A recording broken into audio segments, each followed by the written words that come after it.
Bonjour, comment allez-vous aujourd'hui?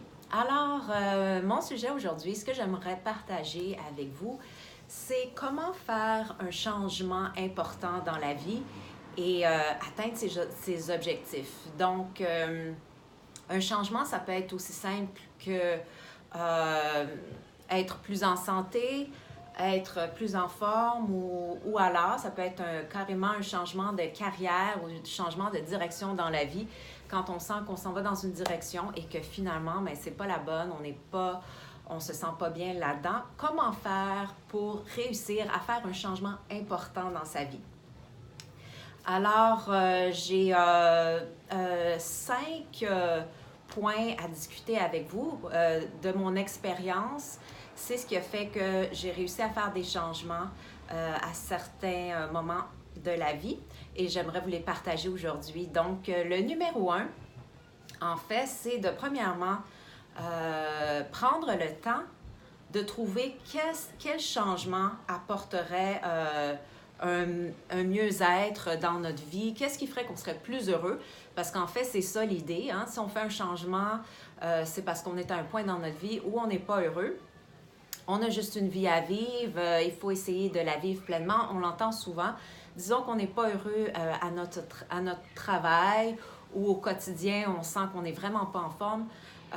Il faut se demander qu'est-ce qui nous motiverait à se lever le matin, puis être de bonne humeur et faire ce qu'on désire vraiment.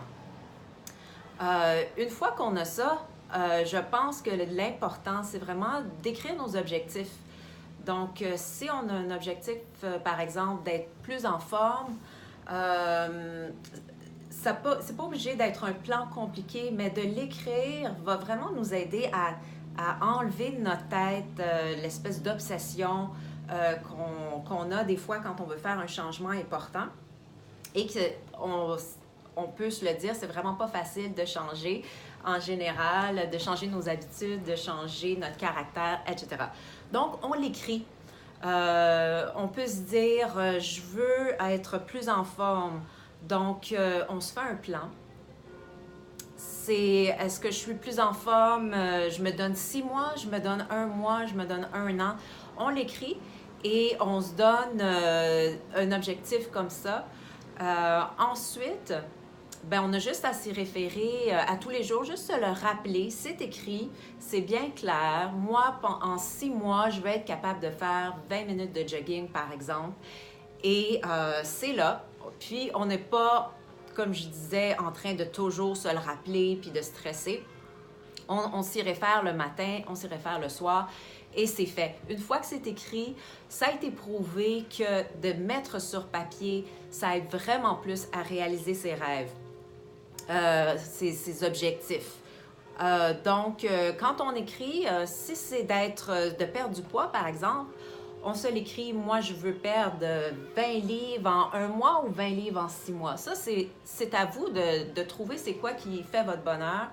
Et surtout, ben, de le faire de façon réaliste. Si on veut aider quelqu'un, par exemple, c'est ça l'objectif, c'est ça le changement, on a besoin de venir en aide à une personne, bien, il ne faut pas s'oublier là-dedans. C'est pareil si on veut être en forme ou perdre du poids ou même changer de carrière.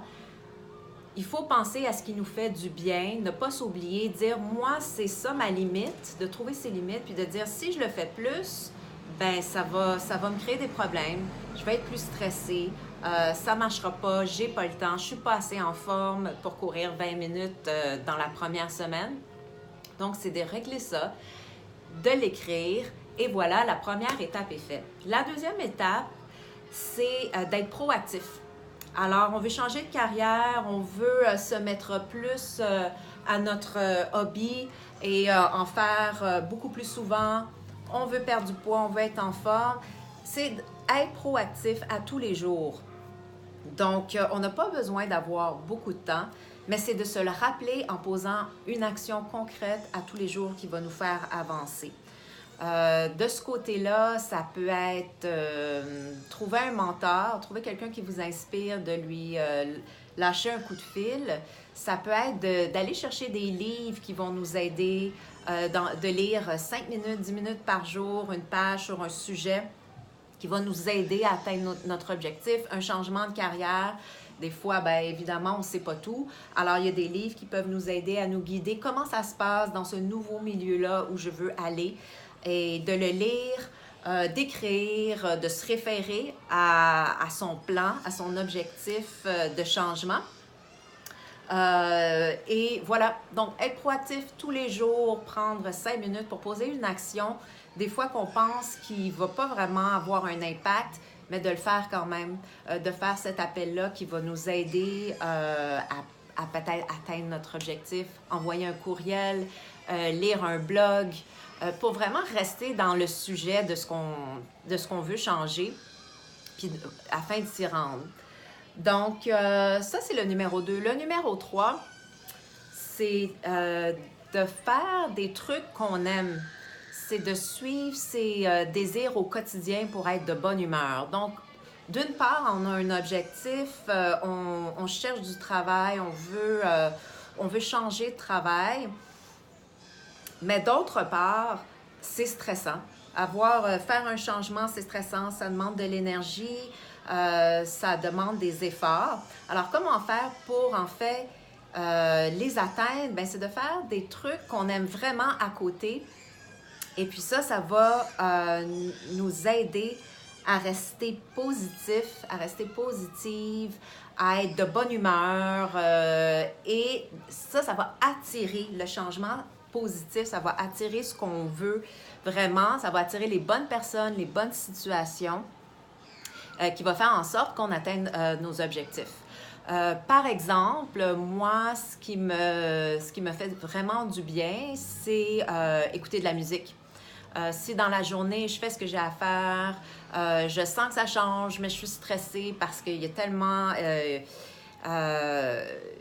j'ai beaucoup de travail ou ça va pas exactement comme je veux. J'ai une rechute, je viens de manger un gros morceau de gâteau quand je me suis dit que j'allais perdre 5 livres cette semaine. Eh bien, je mets de la bonne musique. Il faut faire attention, il y a des fois de la musique qui nous excite vraiment. Il faut essayer d'aller chercher de la musique qui nous calme et qui ont un message positif. Moi, personnellement, j'adore le reggae et j'écoute ça très souvent. J'écoute ça tous les jours, même 10 minutes pour avoir cette dose de positivité qui va entrer dans mon esprit et qui va faire que je redonne du positif en échange, qui va attirer le positif. On le sait, quand ça va pas bien, on dirait que tout le monde autour de nous est occupé.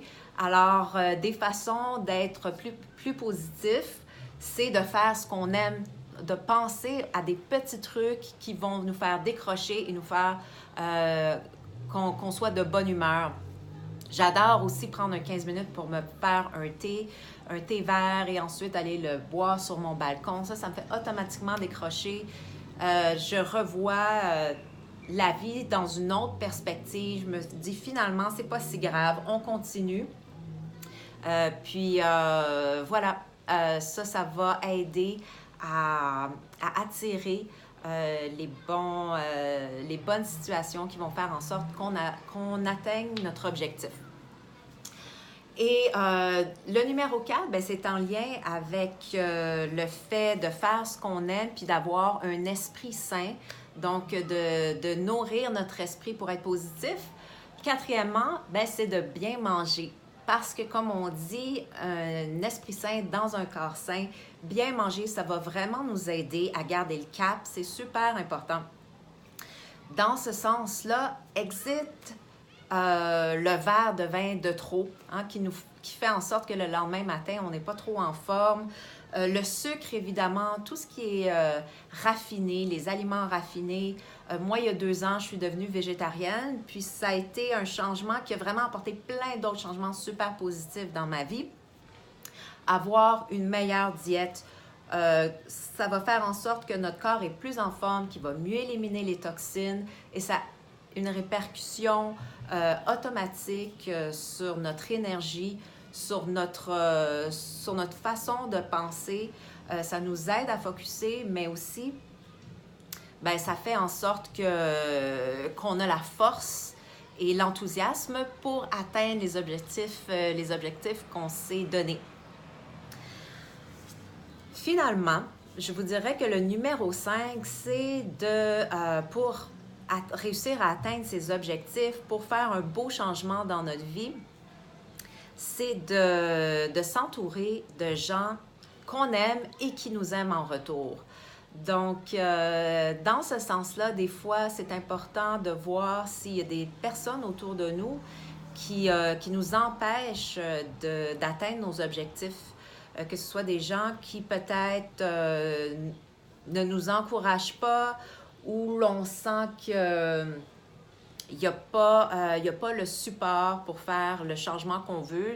Des personnes qui nous aiment, mais qui ont peut-être peur, qui vont nous dire « Oh non, change pas de carrière, tu as une merveilleuse carrière, qu'est-ce que tu vas faire là? Tu vas te planter, etc. » Je pense qu'on est les seuls, moi je suis la seule à savoir qu'est-ce qui me fait du bien. On garde les yeux ouverts, mais quand même, encore une fois, on a juste une vie à vivre. Alors s'il y a quelque chose qui nous appelle vraiment et qu'on veut faire un changement dans notre vie, ultimement, on est les seuls à savoir si ça va nous faire du bien ou pas. Qu'est-ce qu'on fait? On s'entoure de monde qui nous encourage. La famille, les amis, finalement, on se rend compte qu'il y a très peu d'amis qui peuvent vraiment nous donner cette énergie positive-là. Ces amis-là, on les garde très proches. Les autres, peut-être qu'on se détache pour un certain temps parce que l'idée, c'est d'atteindre cet objectif de changement dans la vie pour se sentir mieux, pour être plus heureux. On va chercher des mentors aussi, des gens qui nous inspirent. Des fois, ça peut être une personne physique ou même des mentors que l'on lit ou que l'on écoute sur YouTube. Moi, personnellement, j'aime beaucoup la personnalité publique Ralph Smart. Je l'écoute souvent. Il m'a vraiment beaucoup aidé à faire des changements positifs pour atteindre mes objectifs. Et voilà, donc on se crée une belle communauté de personnes qui supportent nos projets et qu'on aime aussi. Puis avec tout ça, je pense que c'est sûr qu'il va y avoir des changements positifs dans votre vie. L'important, ultimement, ce n'est pas le but, mais c'est le chemin que l'on suit pour atteindre nos buts. Des fois, ça change. Il faut se référer à notre plan. La première action à poser, ce qu'on a écrit, ça peut changer et c'est pas important, mais l'important, c'est de poser des actions, d'être proactif à tous les jours et de rester en contact avec soi-même pour savoir qu'est-ce qu'on aime, qu'est-ce qui nous fait vibrer, de le faire à tous les jours, de connecter avec notre enfant intérieur tous les jours, de faire ce qu'on aime, de rester positif, d'être avec du monde qui nous encourage et surtout bien manger, bien manger, faire attention à sa santé pour avoir l'énergie pour atteindre ses objectifs. Alors, j'espère que ça vous a aidé. On se revoit la semaine prochaine et je vous dis bonne journée.